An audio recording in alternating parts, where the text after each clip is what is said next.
बचाओ, मेरी साड़ी खुल रही है। धृति वैक्यूम क्लीनर से अपना कमरा साफ करने की कोशिश कर रही थी, पर ना जाने कैसे उसने अपनी साड़ी ही वैक्यूम क्लीनर में फंसा ली और अब साड़ी खुलने लगी थी। अब क्या कर दिया तुमने? आकर्ष बाथरूम से निकलता है तो धृति को इस हाल में देखकर चौंक जाता है। फिर अगले ही पल उसे गुस्सा आ जाता है। मेरी साड़ी। कहने को तो धृति और आकर्ष शादीशुदा कपल थे, लेकिन वो कुछ भी बोलने में बहुत घबराती थी। बार बार वो खुद को ढकने की कोशिश करती है, पर नाकाम रहती है। जब तुम्हें वैक्यूम क्लीनर चलाना नहीं आता है तो चलाने की कोशिश क्यों कर रही हो? गवार की गवार ही रहोगी। आकर्ष स्विच बटन बंद करके धृति की साड़ी निकाल देता है, लेकिन गुस्से में उसकी आंखें लाल हो गई थी। मुझे तो लगा मुझे मुसीबत में देखकर इन्हें मेरी चिंता हो रही थी, लेकिन शायद ये मुझे पसंद ही नहीं करते। धृति जल्दी से साड़ी का पल्लू पकड़कर बाथरूम की तरफ भगती है और आकर्ष के कड़वे शब्द उसकी आंखों में आंसू ले आते हैं। धृति और आकर्ष की शादी दोनों के पिता ने एक जमीन के सौदे के बदले में की थी। धृति निहायती गवार लड़की थी। उसे शहर के महंगे महंगे लग्जरी सामान का इस्तेमाल करना बिल्कुल नहीं आता था। वही आकर्ष लंदन से MBA करके आया था।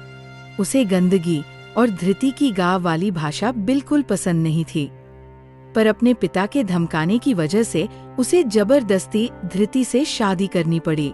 लाइए माँ जी, मैं खाना बना देती हूँ। धृति घर में खाली बैठे बैठे बोर हो गई थी। उससे सफाई भी नहीं हो पाई तो उसने सोचा खाना ही बना दे।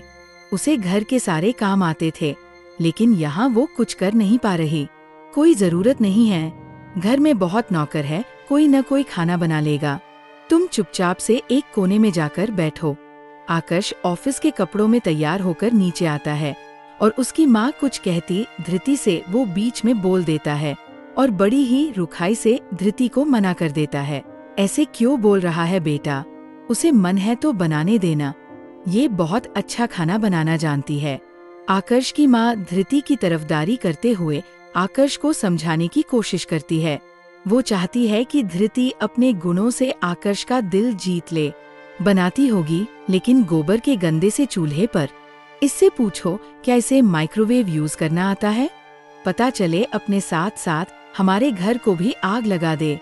वैसे तो आकर्ष इस शादी के लिए अपने माता पिता से नाराज था, लेकिन वो धृति को बेइज्जत करने का कोई मौका नहीं छोड़ता था। उसे लगता था शायद ऐसा करने से धृति उसे छोड़कर चली जाएगी और उसे मुक्ति मिल जाएगी। क्या धृति और आकर्ष की शादीशुदा जिंदगी में कोई खुशी आएगी? क्या आकर्ष धृति को अपनी पत्नी का दर्जा दे पाएगा या उसे तलाक दे देगा? पार्ट 2 के लिए कमेंट जरूर करें। प्यारे मित्रों, स्टोरी कैसी लगी जरूर बताइए। वीडियो को लाइक और चैनल को सब्सक्राइब जरूर करें। ऐसी ही स्टोरी हमारे चैनल पर देखने के लिए हमारे चैनल को सब्सक्राइब जरूर करें। धन्यवाद।